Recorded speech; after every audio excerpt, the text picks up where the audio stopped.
Welcome to my YouTube channel. I am your entrepreneurship tutor, Professor Henry Visa from Jomo Kenyatta University of Agriculture and Technology. Today, I want to talk about family enterprise and succession management. Yes, this is a unit taught in institutions, higher learning, but it also equally applies to people in business. I'm doing this for my students of entrepreneurship on the unit enterprise and succession management, but for the purpose of sharing with society, I have posted it on my YouTube so that we bring the university to the people. So, family enterprise and succession management. By definition, a family business is one where it is actively owned or managed by more than one member of the same family, or a corporation that is entirely owned by the members of a single family. So, more than one person, one member of the family in a business will qualify it to be a family business. That's not like a father running a business alone and the family members, the spouse, the children are not in there. That is not therefore a family business. There must be two or more people of the family running and probably owning that business. So that is a family business. Otherwise, it will be just Mr. So and so's business, Madam so and so's business, if the family are not involved. Now, a family business can be complex. It can acquire a complex business system. Let's look at it. Look, you can see this Venn diagram, these circles. Look at number one. Number one is ownership and governance. The family is out, the business is out, people at one. These are non-family members who own the business, non-family, they own the business, but they don't work in the business. Like shareholders out there. Number two, family members, but they do not participate in the business and they do not own it. Call it children if you want. They are family members, they don't run it, they don't own it. Number three is business people running a business, no family member in there, no ownership in there. Number three, non-family workers with no ownership. When you come to number four, these are family members owning but not working in the business. They are family members, they own the business but they are not working in there. Like you could be having your siblings abroad, they don't work in the business but they have ownership. Number five, non-family members owning and working in the business. They own the business, but they also work in the business, but they are actually non-family members. Six, this is six, family members working in the business, but not owning it. Number seven, which is the middle, these are family members owning the business and working in the business. And of course, they are outsiders.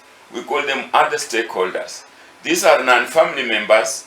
They don't own the business. They don't even work in the business, but they have interest in the business. Like they supply their customers, they come and buy from the business. They supply material to the business, inputs. They finance the business. So, a family business could get a very complex structure. Now in Kenya, some of the listed family-owned businesses include the NIC Bank, the Samia Africa, Earth River Mining, Rea Vipingo, Sasini, Longhorn, UAP Insurance, Bitco, and Mabati Rolling Mills. These are just some of the few listed family businesses in Kenya. Now, family businesses are extremely important globally. They contribute immensely to the gross domestic product. Look at this. Look at this figure. It is showing like Mexico, 90% of the GDP is contributed by family business. No? Look at France, Portugal, Colombia, Chile, up to 60%. In the UK, 70%. So what are we saying? That globally, family businesses contribute immensely to the gross domestic product. Come to Kenya. A key driver of Kenya's economy is its strong and successful family-owned business segment. If you got that link, it will show you 490 family-owned farms earning revenues in excess of 10 million US dollars across a wide range of industries. And of the 490, 14.3% or over 70 companies earn more than 50 million US dollars. 22 earn over 100 million US dollars, that is per annum. You can see in Kenya, family businesses contribute immensely. Now, research at this source shows that family businesses show higher profitability in the long run. Number two, family businesses are less likely to lay people off and more likely to hire despite the possibility of an economic downturn. Number three, family businesses are more likely to give charitably to their respective communities and engage in extensive philanthropic activities. Number four, family businesses have a more long-term strategic outlook due to their main motivation consisting of creating a legacy for generations to come. And finally, family businesses are less likely to raise debt and are widely deemed financially prudent. But look, in spite of all these promising qualities, it is also known that only 30% of family farms make it to the second generation, and only a third, because of that, survive to the third generation. We are saying that succession, family businesses don't stay for so long, don't pass from generation to generation. Very few do that. And therefore, the issue of succession planning, succession management for family business becomes quite crucial. Look, in Kenya, it's reported Kenyan family businesses struggling with succession plans. That was 2016. Family businesses in general, and specifically in Kenya, have a problem with succession and handing over to the next generation. Yes, we have observed when people have died and their siblings, their offsprings, their spouses struggle to take over the family business. In fact, many of those family businesses collapse.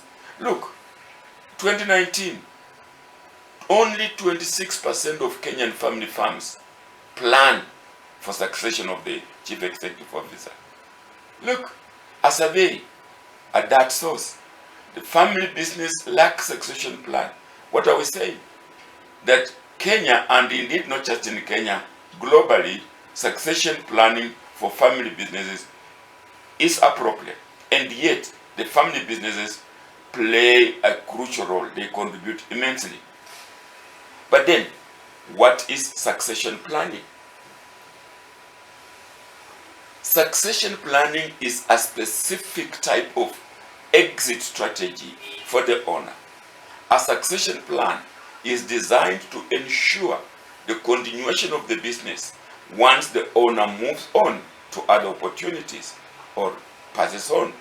Succession plans are typically used for multi-generational family businesses or as a method to transfer ownership to key employees. Yeah, you can see. Well, the youngest kid to the oldest kid. This is a Russian document, a Russian artifact. All these smaller pictures, artifacts can fit into that message that generation after generation after generation should be like put together in matters business. Our businesses, family business, should be perpetual. They should not die with the death of the key owner. So, out of my researches and my literature review, I have identified 5 tips for your succession planning. Number 1, start early. 5 years in advance, when you want to retire, when you feel your age has come, 5 years before that, start planning. But 10 years in advance would even be better. I would even say, as you start your business, start planning for succession. Number 2, involve family members in discussions. Do not impose a plan on them. Discussions help identify interests. As soon as you discuss with your family, you will see people, interest will emerge. It also might help some family members find interest in the business. So if you are not discussing with your family, involving them, you may not get that interest. Number 3, be realistic. Like, you may want your firstborn son to run the business, but does he have the business skills or even the interest to do it? It's very important. Perhaps there is another family member who is more capable. So, don't just hand it over because the firstborn or the lastborn or whatever your choice. Involve them.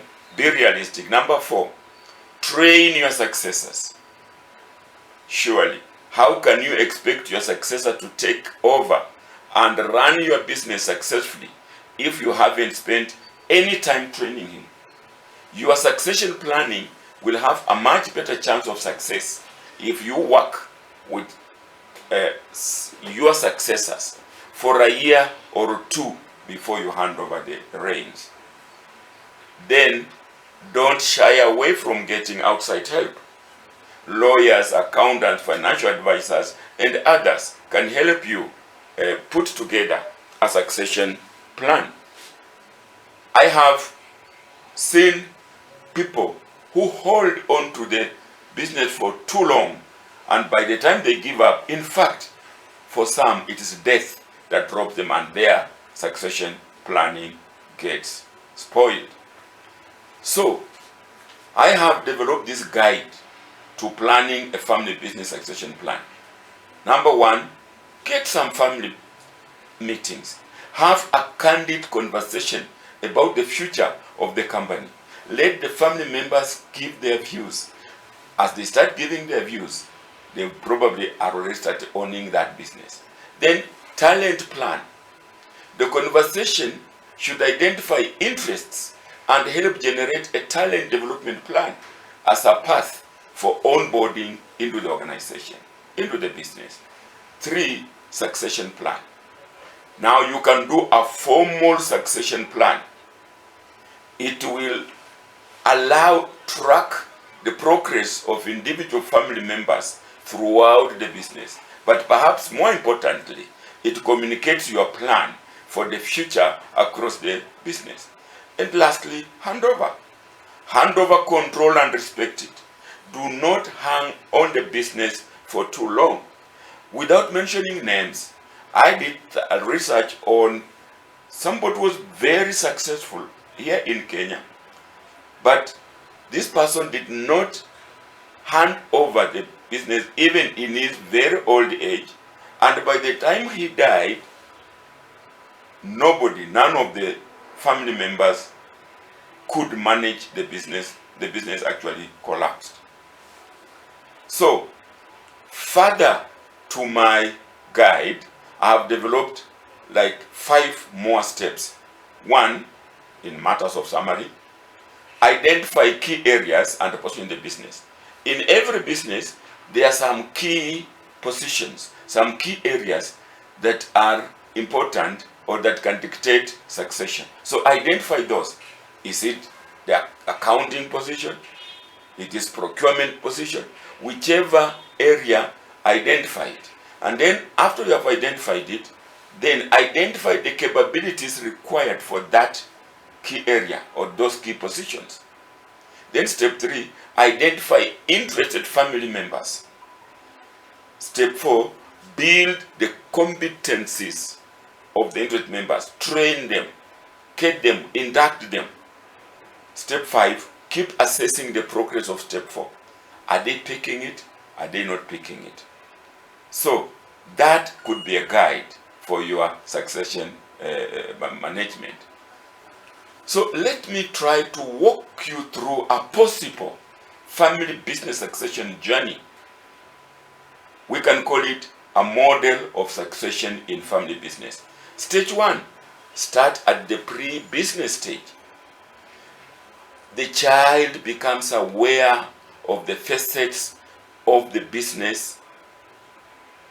Orientation of the child by family members is informal at this stage. My own experience, when I was going to school in French school, Kamsinga, in a nearby town, Kimilili, there were Indians, Asians running businesses. We were going to school in Kamsinga with their sons. But homework, schoolwork, when they have come back home, they were doing it, but doing it, I could see some even doing it at the counter, behind the counter. So they are going to school, but they are already getting inducted in the business. So psychologically, they start seeing that there is school, but there's also business. Stage 2, the child is exposed to business jargon.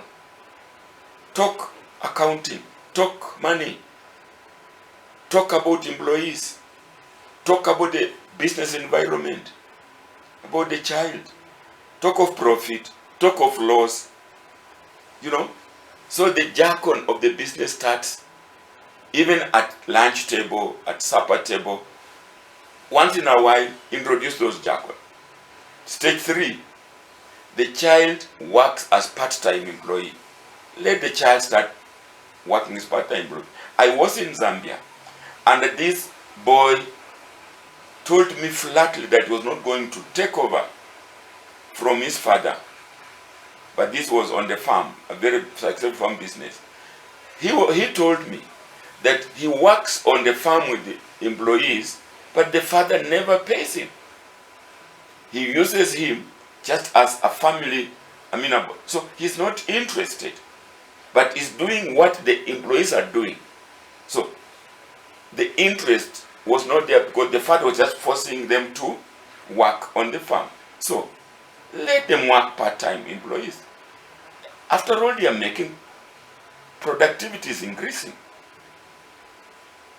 Step 4, potential successor begins work as full-time employee. If he has been working as part-time, maybe they are still going to school, but on weekends, in the evenings, they do something, they look at the accounts, they look at the procurement part-time, then they will grow into full-time employee. And stage 5, the potential successor assumes the managerial position. So, stage 6, now that's early succession. The successor assumes presidency even when you are still living. We are still in the business. And now he takes over, and stage 7 will be mature succession. Now the successor becomes a de facto head of the company. So this is a journey that we can try. Now finally, I have generated this very simple planning flow diagram. Look over there, that is you, the owner. Ask yourself a question. Is a family member a possible successor? The answer may be yes, no, or I don't know. Now, if you are not sure that any of the family members is a possible successor, then you may want to write a business disposal will and keep it. When you're gone, this is how the business will go. Now, if you are sure that no member of the family is a possible successor, then employ and train an family member about the business, because we want this business to continue, not to die when you die. You evaluate, select, and install the replacement in good time. Now, if it is yes, a family member is a possible successor, then do one of these things. Have one or more family members, 1, to work in the business, 2, or to get training about the business, or 3, to work for a similar business somewhere, and this will help generate a successor. So this is a summarized flow. What it says that it's not a must, it's not always that a member of the family must take over or will take over. But do not assume that. Meet them, ask them. If you completely they are not, then you can still have a non-family member to take over. Now, if you enjoyed it, like it, share it, subscribe. If you wish to support us to bring you more of these informations, please donate to assist us work, bring you more. Go to www.mukmik.co.ke or just write through that email. At that site, you will get direction of how to donate. Or you can simply send a donation via that Buy Goods number 547-6465. Thank you, and have a successful succession plan with your business, with your family business. We want you.